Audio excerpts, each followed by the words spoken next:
They didn't tell you the truth. They said if you show up consistently, give your time, your attention, your loyalty, if you stay open, available, understanding, people will respect you, they'll value you, they'll choose you. But reality feels different. The more you give, the less it seems to matter. The more present you are, the easier it becomes to overlook you. And somewhere in that quiet shift, something begins to crack. Not loudly, not all at once, but enough to make you question what you believed. There's a reason for that. Human nature doesn't hold on to what is always there. It drifts toward what feels uncertain, what feels like it could disappear. As Epictetus taught, control lies not in what is given freely, but in what is chosen. And when your presence is no longer governed, it loses its weight. But when it becomes deliberate, it begins to mean something again. There's a quiet shift that happens when something becomes constant. It doesn't lose its value, it loses its impact. The mind adapts quickly, faster than most people notice. What once felt rare becomes normal, and what feels normal eventually becomes invisible. Not because it no longer matters, but because it no longer demands attention. Value is not just about what exists, it's about what is felt. And when your presence becomes predictable, it stops being felt in the same way. This doesn't just apply to things, it applies even more to attention, energy, and emotional availability. When something is always accessible, the mind stops registering it as significant. It stops asking questions. It stops leaning in. Certainty replaces curiosity, and over time, certainty erases appreciation. That's why effort alone doesn't guarantee recognition. You can give more, show up more, offer more, and still feel overlooked. Not because you lack value, but because your value has become familiar. Marcus Aurelius once wrote, "What we do now echoes in eternity, yet even something meaningful can lose its echo in the present when it is given without awareness. When actions are constant and unmeasured, they blend into routine, and routine rarely captures attention. This is where a subtle truth appears. Value is not just in what you give, but in how it is experienced. And experience is shaped by contrast, by variation, by the presence of absence. At first, consistency feels like strength, and in many ways it is, but consistency without boundaries becomes predictability, and predictability removes tension. Without tension, there is no curiosity. Without curiosity, there is no focus. The mind drifts toward what feels uncertain, what feels incomplete, what feels like it could change. This isn't manipulation, it's simply how attention works. It moves toward what is not fully understood. Think about how quickly patterns form. A message always answered immediately becomes expected. Attention always given becomes assumed. Emotional support always available becomes taken for granted. None of this happens intentionally. It happens gradually, almost invisibly, and by the time it's noticed, the dynamic has already shifted. What once felt appreciated now feels overlooked, and the instinct is to give more, to fix it. But giving more in the same pattern only deepens the problem. The mind doesn't measure value by effort. It measures it by contrast. Something that appears and disappears carries more weight than something that is always there. Not because it is better, but because it creates space. And in that space, awareness returns. Without space, everything blends together, no matter how meaningful it once was. Epictetus made this clear in a different way. He who is not a good servant will not be a good master. Control begins internally, not externally. When your presence is given without restraint, it becomes reactive. And anything reactive eventually loses direction. This is where many people lose their influence, not because they lack value, but because they've stopped directing where their energy goes. There's no need for extremes here, no dramatic withdrawal, no forced distance. The shift begins with awareness, noticing where your presence has become automatic, noticing where your attention is given without intention. because once something is given unconsciously, it loses weight. But when it is chosen, deliberately, even in small ways, it begins to matter again. It's easy to confuse constant presence with importance, but importance is not measured by frequency, it's measured by depth, and depth requires space. Moments where something is not instantly available, not immediately given, not entirely predictable. That's where attention sharpens, that's where perception changes. So the question is not how much you give, it's how it is experienced, because something can exist in abundance and still feel scarce when it is controlled. And something can exist in abundance and feel invisible when it is not. The difference is not quantity, it's awareness. This is where quiet discipline reshapes everything, not by giving less, but by giving with intention, by allowing your presence to carry meaning instead of just frequency. And over time, that shift changes how you are perceived, not through force, not through explanation, but through something much simpler. What is not constant is noticed, and what is noticed begins to matter again. The change itself is subtle, it doesn't announce itself, it doesn't demand attention, it simply alters the rhythm, a slight delay, a calmer response, a moment of silence where there was once immediacy. And the mind notices. It always does, because when a pattern breaks, even slightly, attention returns. Patterns allow people to relax around you. They make you predictable, easy to read, easy to understand. But when that pattern shifts, even just a little, something changes. The mind starts observing again. It starts paying attention in a way it didn't before, not because anything dramatic happened, but because something is no longer certain. And that's where everything begins to shift. Not because you tried to control the outcome, but because you stopped making yourself completely predictable. You stopped being automatic. You became intentional. If this changed the way you see your own presence, even slightly, then stay close to ideas that sharpen awareness and refine how you move through the world. Take a moment to subscribe, not out of habit, but as a quiet decision to think more clearly, act more deliberately, and understand what truly holds value. This is where the shift begins, not by removing yourself entirely, but by altering the rhythm.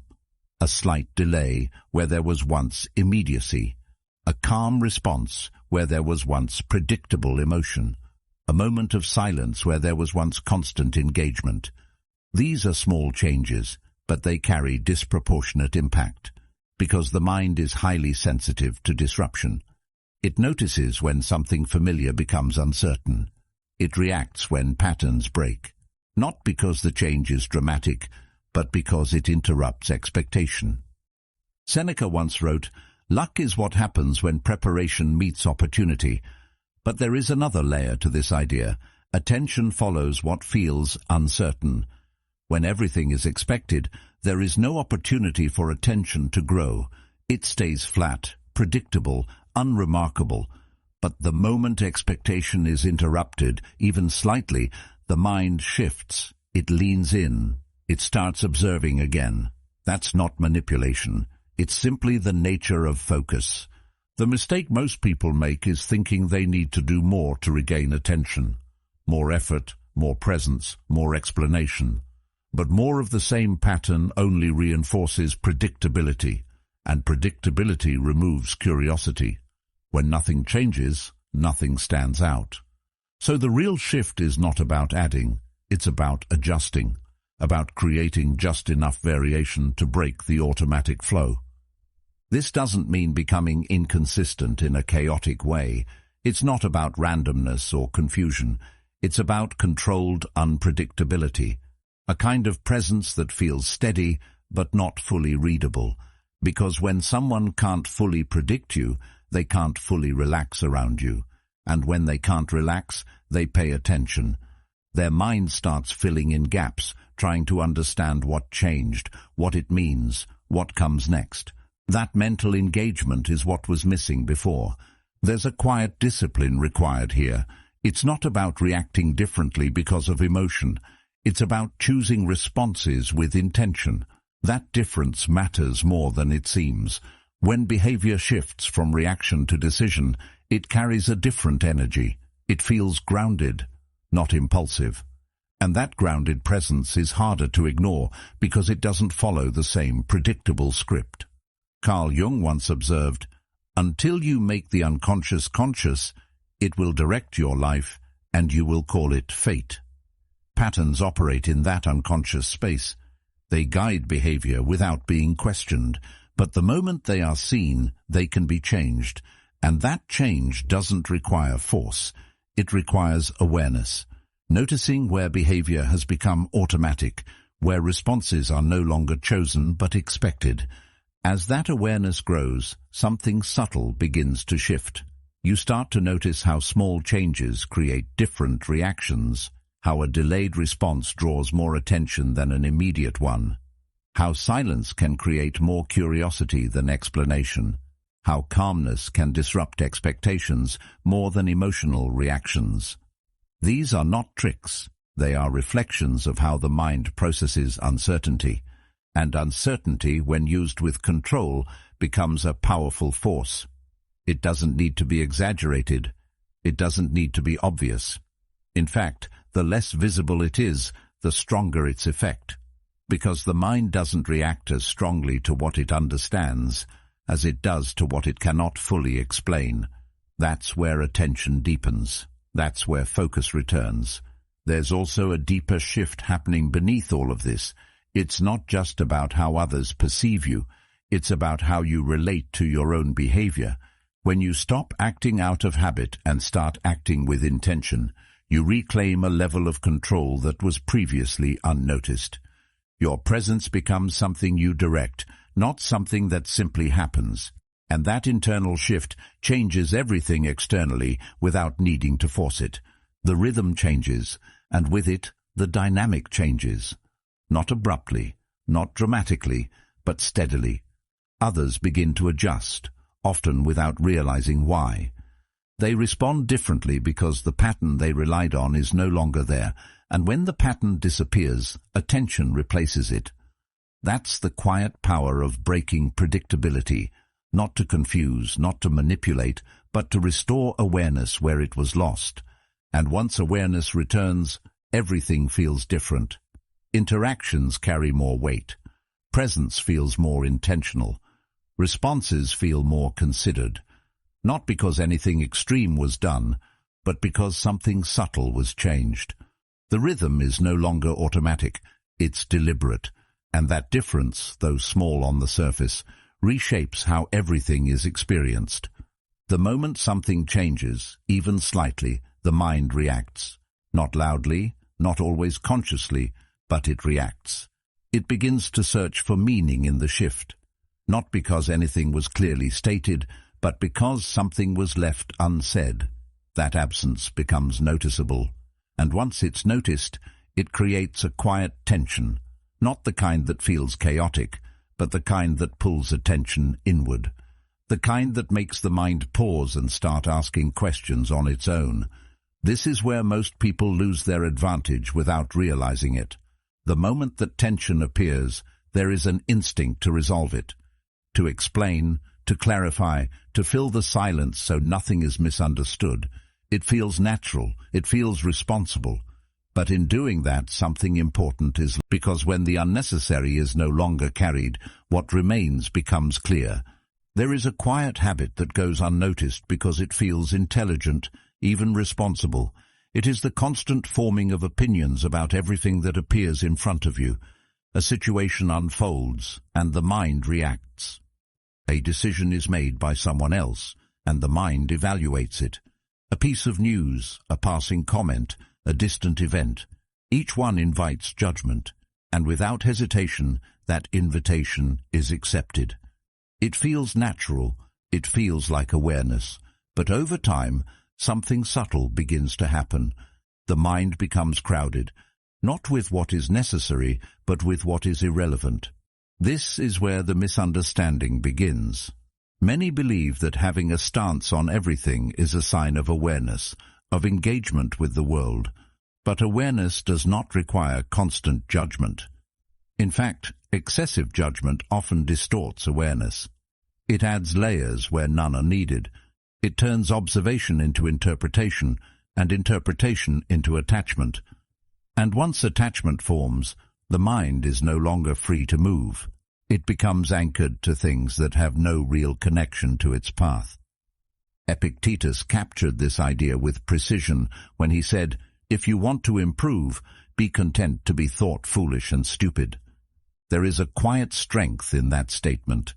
It suggests that not engaging, not reacting, not forming an immediate opinion can appear as a lack of awareness to others. But in reality, it is discipline. It is the ability to resist the pull of unnecessary involvement, to let something pass without needing to define it. And that restraint preserves energy in a way that constant reaction never can. The mind, however, does not default to this restraint. It prefers engagement. It seeks stimulation, interpretation, meaning. It wants to categorize everything it encounters. And in doing so, it creates a continuous stream of internal activity. This is why it feels difficult to step back. Not because it is impossible, but because it goes against a pattern that has been reinforced repeatedly. Each opinion formed, each reaction completed, strengthens the habit. Over time, this habit creates a subtle but constant pressure. Not overwhelming, but persistent. The need to evaluate, to respond, to hold a position. And this pressure consumes energy, not in large bursts, but in small, continuous amounts. The kind that builds into fatigue without a clear source, because the mind is always engaged, always processing, always holding on to something that does not need to be held. Seneca once wrote, "It is not the man who has too little, but the man who craves more that is poor." This applies not only to material things, but to attention itself. The craving to engage with everything, to have an opinion on everything, creates a kind of mental excess, not of resources, but of involvement, and that excess becomes a burden, because the more you take on, the more you must carry. There is a different way of moving through this, not by withdrawing from the world, but by interacting with it differently, by recognizing that not everything requires a response, that some things can be seen without being judged, acknowledged without being analyzed. This is where neutrality begins to take form, not as indifference, but as clarity. The ability to see something as it is, without adding unnecessary meaning to it. Neutrality often gets misunderstood. It is seen as passive, as disengaged, as a lack of care. But in practice, it is one of the most efficient states the mind can operate in, because it allows movement without resistance. It allows observation without attachment. And in that state, attention remains available, not tied up in defending positions or revisiting judgments, but free to focus where it truly matters. This does not mean that opinions disappear entirely. There are moments that require them, situations that demand evaluation, decisions that depend on clear judgment. But the difference lies in selectivity, in choosing when to engage, rather than engaging with everything automatically. And that choice changes the entire experience of thinking. With that clarity, direction becomes easier to maintain, because attention is no longer divided, it is focused, and focused attention leads to consistent action, not perfect, not effortless, but steady. And that steadiness creates progress in a way that scattered effort never can.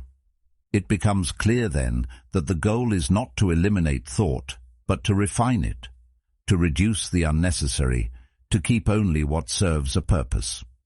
And in doing so, the mind becomes lighter, not empty, but unburdened, capable of moving through situations without being pulled into each one.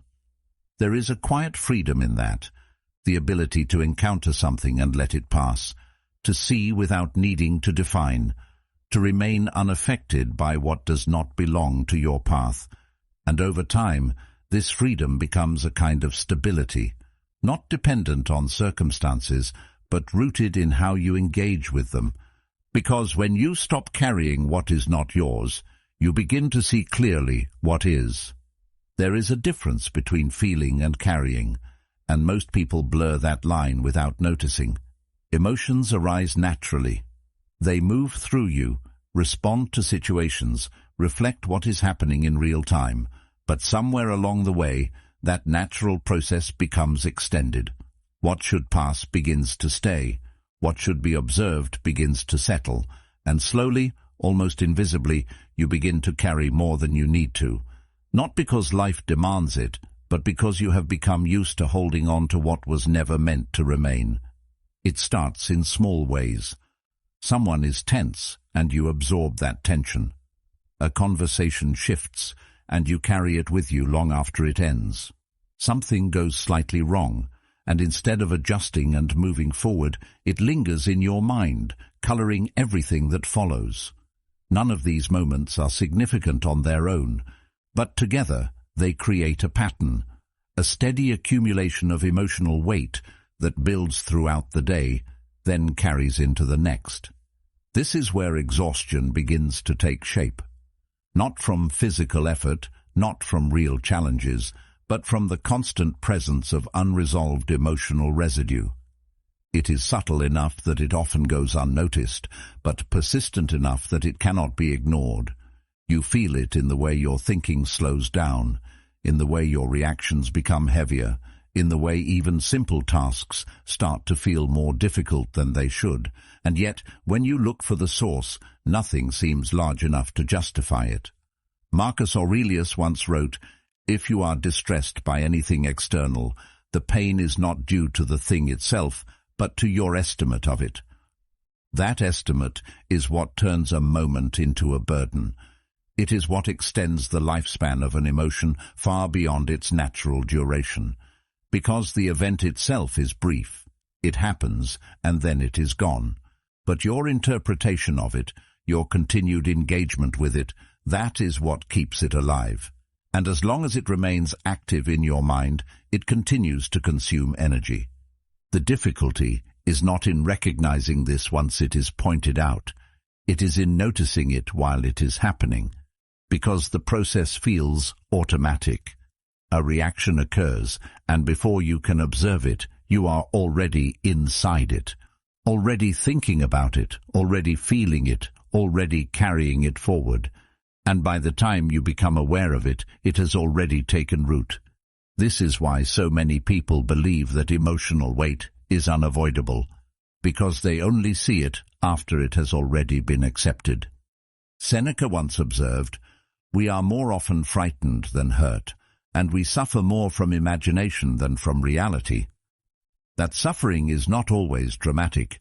It is often quiet, internal, stretched over time. It is the result of continuing to engage with something that has already passed. And when you begin to see that, you also begin to see where your energy is being spent. The idea is not to become indifferent. That is a misunderstanding that often leads people away from this practice. Indifference suggests a lack of care, a disengagement from experience. But what is being developed here is not indifference, it is selectivity. The ability to feel without holding, to notice without carrying, to respond without extending the response unnecessarily. When you start to apply this, the change is not immediate, but it is noticeable. You begin to see how often emotions are picked up without question, how often you accept what is not yours, and once you see it, you can begin to interrupt it. Not perfectly, not every time, but enough to create a difference, enough to reduce the accumulation, and as that accumulation decreases, something else begins to emerge, a sense of lightness, not because nothing is happening, but because you are no longer adding to what is already there. Situations still arise. People still behave in ways you cannot control. Outcomes still shift. But your relationship to these things changes. You experience them, but you do not carry them forward in the same way. This changes how you move through your day. Reactions become shorter. Recovery becomes faster. The space between events and your response becomes clearer. And within that space, there is control. Not control over what happens, but over how long it stays with you. There is also a noticeable shift in how you think. When the mind is not weighed down by accumulated emotion, it becomes sharper, more focused, less reactive. Decisions are made with greater clarity, not because they are easier, but because they are not being filtered through layers of unnecessary feeling. Action becomes more direct. Movement becomes more consistent.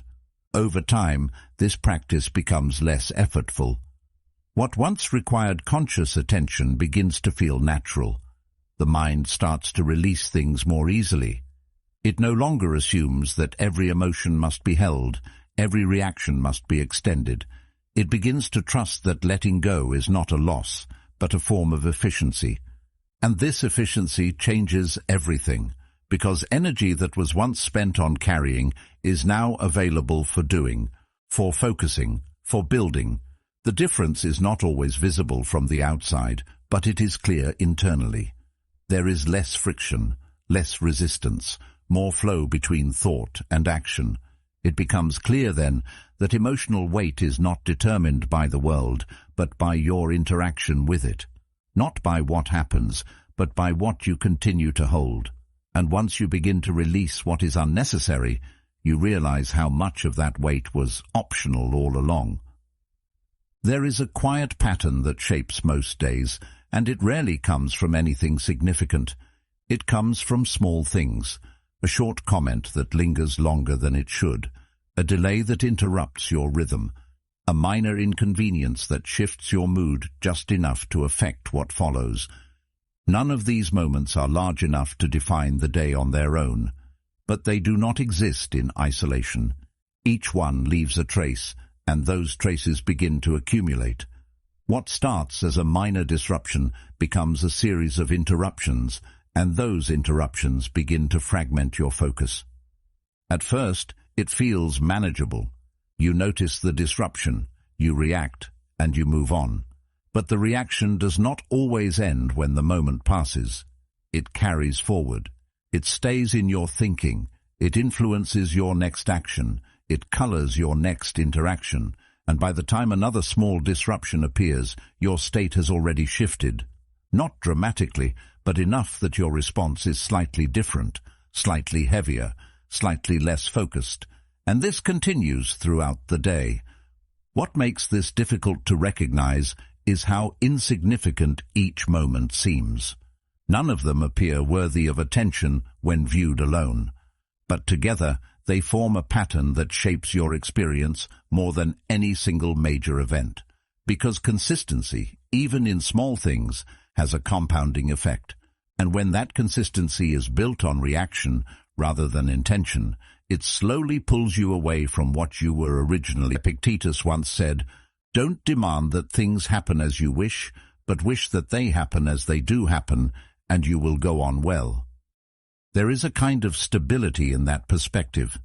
It does not remove disruption, but it removes the resistance to it. And resistance is what extends the impact of a small event.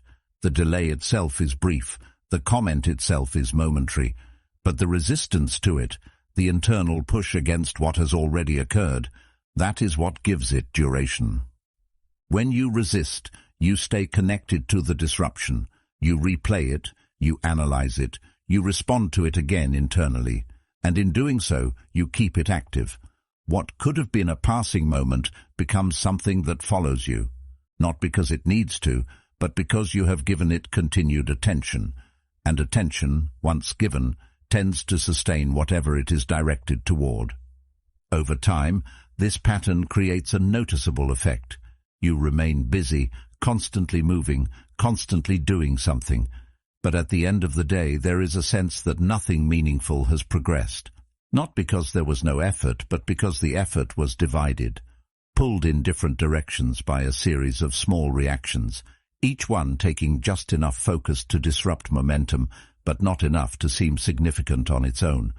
Marcus Aurelius wrote, "The impediment to action advances action. What stands in the way becomes the way." That idea changes how disruption is viewed. Instead of seeing it as something that interrupts progress, it becomes something that can be absorbed into it. Not by forcing it to be useful, but by refusing to let it derail you. The disruption remains, but your response to it shifts. And that shift determines whether it becomes an obstacle or simply part of the process.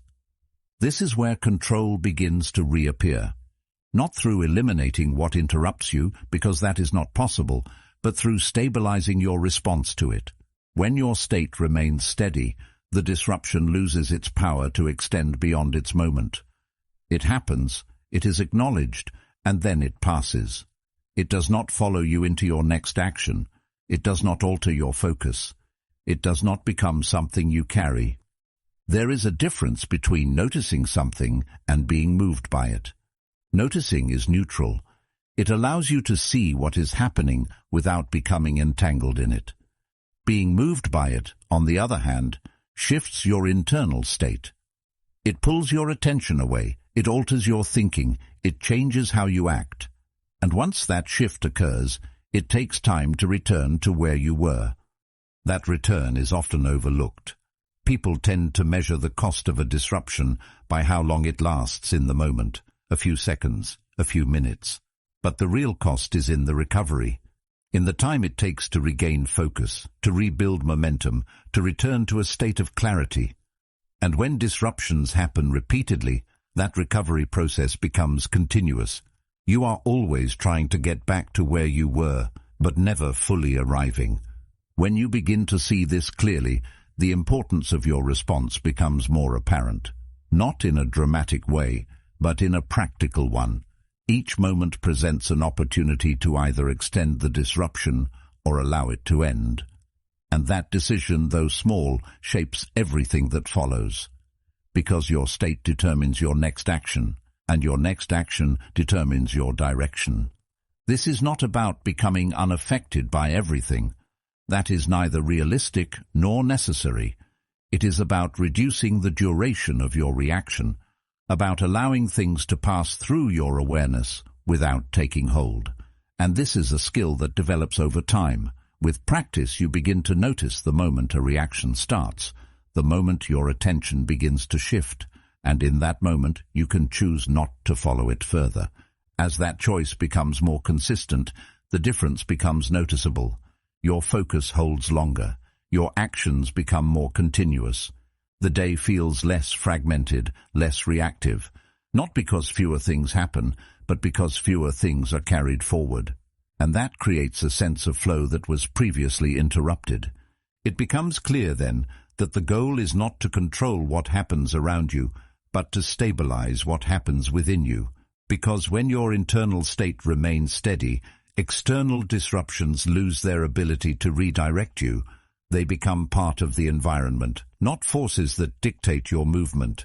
And in that steadiness, there is a quiet form of control, not forced, not rigid, but consistent, the kind that allows you to move through your day without being pulled in every direction, the kind that preserves your attention for what actually matters. And over time, that preservation becomes the difference between constant activity and meaningful progress. Decisions rarely arrive as complicated as they feel. At their core, most of them are simple. A direction to take, an action to begin, a step to commit to. But what makes them heavy is not the decision itself. It is everything that gathers around it. The imagined outcomes, the possible mistakes, the opinions of others, the fear of choosing incorrectly. These layers build quickly, often without being noticed. And before long, what was once a straightforward choice becomes something that feels difficult to move through. This is where hesitation begins, not because there is a lack of understanding, but because there is too much added weight. You are no longer deciding based on what is necessary. You are negotiating with possibilities that do not yet exist. Each imagined outcome introduces a new variable. Each variable demands consideration.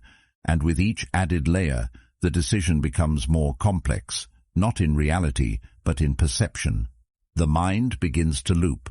It returns to the same possibilities, the same concerns, the same imagined consequences. not because it is discovering something new, but because it is searching for certainty, and certainty in most decisions does not exist in advance. It is created through action, through movement, through engagement with reality. But as long as the mind remains in the loop, waiting for clarity to appear before acting, nothing changes. This is where the distinction becomes important. There is a difference between thoughtful decision-making and overinvestment. Thoughtful decision-making looks at what is relevant, considers what is within your control, and then moves forward. Overinvestment, on the other hand, attaches meaning to things that are outside of your control. It asks questions that cannot be answered in advance.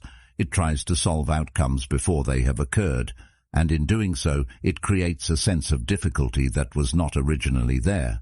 Marcus Aurelius approached decisions from a different place. He once wrote, "If it is not right, do not do it. If it is not true, do not say it." There is a simplicity in that approach. It reduces the decision to its essential elements. What is right? What is necessary? What aligns with your direction? Everything else becomes secondary, not ignored, but not allowed to take control of the process. When you begin to apply this, something shifts. The decision does not become easier in the sense that it requires less effort, but it becomes clearer. The unnecessary layers begin to fall away. The imagined consequences lose their influence, and what remains is the core of the choice itself. What needs to be done? What direction to take? What action to begin? This clarity does not remove uncertainty. It changes your relationship to it. Instead of trying to eliminate uncertainty before acting, you accept that it is part of the process. You move forward with what is known, and you adjust as new information appears. This creates a different kind of momentum, one that is not dependent on perfect conditions, but on consistent movement. There is a noticeable difference between those who operate this way and those who do not. It is not intelligence. It is not even experience. It is the ability to act without being held back by unnecessary attachment, to make a decision based on what is present rather than what is imagined, and to accept that progress comes from action, not from extended deliberation. When decisions are approached with this mindset, they begin to lose their weight. Not because they are less important, but because they are no longer burdened by everything that does not belong to them. The process becomes more direct, more focused, more aligned with reality rather than with projection. This also changes how you experience the outcome. When you are not attached to a specific result, you are able to respond to what actually happens rather than reacting to what you hoped would happen. This creates flexibility, the ability to adjust without losing direction, to continue moving without becoming stuck in what did not go as expected. Over time, this way of operating becomes more natural. The mind stops trying to control every possible outcome. It begins to trust the process of action and adjustment, and with that trust comes a sense of ease, not because decisions are no longer important, but because they are no longer overwhelming. There is also a shift in how time is experienced. When you are no longer caught in extended loops of overthinking, decisions are made more quickly. Actions begin sooner. Progress becomes visible, and that visibility reinforces the process. It shows that movement, even imperfect movement, leads somewhere, while hesitation, no matter how well-intentioned, keeps you in place. It becomes clear, then, that the difficulty of decisions is often self-created, not intentionally, but through habit, through the accumulation of unnecessary considerations, through the attachment to outcomes that cannot be controlled, and once that is recognized, it can be changed. Not all at once and not perfectly, but gradually, one decision at a time, one moment of clarity replacing a moment of hesitation, one action taken instead of postponed. And with each of these shifts, the process becomes lighter, more direct, more aligned with what actually matters. Because in the end, decisions are not meant to be carried, they are meant to be made. There is a point where thinking stops being useful and starts becoming a barrier. It feels productive at first. You go over the situation, consider different angles, weigh the risks, imagine outcomes. It gives the impression of control, of preparation, of intelligence at work. But then something subtle happens. The thinking does not lead to action. It circles. It repeats. It returns to the same questions without producing new answers. And what began as clarity slowly turns into hesitation. This is where overthinking hides in plain sight. It does not feel like avoidance. It feels like effort, like responsibility, like taking things seriously. But the longer it continues, the more it reveals its true nature. Not progress, but delay. Not understanding, but the search for a level of certainty that cannot be reached through thought alone. Because thought by itself has limits. It can explore possibilities, but it cannot confirm them. It can imagine outcomes, but it cannot test them. Epictetus expressed this idea in a different form when he said, "Make the best use of what is in your power, and take the rest as it happens." That distinction is often missed. What is in your power is action. What is not in your power is the outcome. But overthinking tries to reverse this. It tries to control the outcome through extended thought, while delaying the only part that can actually move things forward. And in doing so, it creates a sense of being stuck. The loop itself is predictable once you begin to see it clearly. A question arises. What if this goes wrong? The mind responds by analyzing. It considers possibilities, runs through scenarios, tries to anticipate every detail. But because the future is uncertain, the analysis never reaches a final answer. So the mind returns to the question again, hoping that another pass will produce something different. And each time it does, it reinforces the loop. Carl Jung once observed, "Thinking is difficult, that's why most people judge." But there is another difficulty. When thinking becomes too prolonged, it stops being precise. It loses its direction. It becomes less about understanding and more about managing discomfort. The discomfort of uncertainty, of risk, of not knowing how things will unfold. And instead of moving through that discomfort, the mind stays with it, trying to resolve it internally. But resolution does not come from repetition. It comes from engagement with reality, from taking a step, observing the result, and adjusting accordingly. This is what the Stoics understood clearly. That action is not separate from thinking, but a continuation of it, that you do not wait until everything is clear to begin. You begin, and clarity develops through the process. There is a certain fear that keeps the loop active, the fear of making the wrong choice, the fear of regret, the fear of being judged. And these fears attach themselves to the decision, adding weight that does not belong to the action itself. Because most actions in isolation are simple, it is the meaning attached to them that makes them feel heavy. When you begin to separate these elements, something changes. You see that the decision does not require certainty. It requires movement. It requires a willingness to act with the information available, rather than waiting for information that may never come. And this shift reduces the need for extended analysis. Not because thinking is no longer valuable, but because it is no longer expected to provide guarantees. The longer the loop continues, the more energy it consumes. Not just mental energy, but emotional energy as well. The repeated consideration of risks, the constant evaluation of possibilities, the ongoing tension of not deciding, it creates a kind of fatigue, and this fatigue affects everything else. Your focus decreases, your motivation weakens, even simple tasks begin to feel more difficult. Breaking the loop does not require a dramatic shift. It begins with a small interruption, a moment where you recognize that you are not gaining new insight, but repeating old patterns.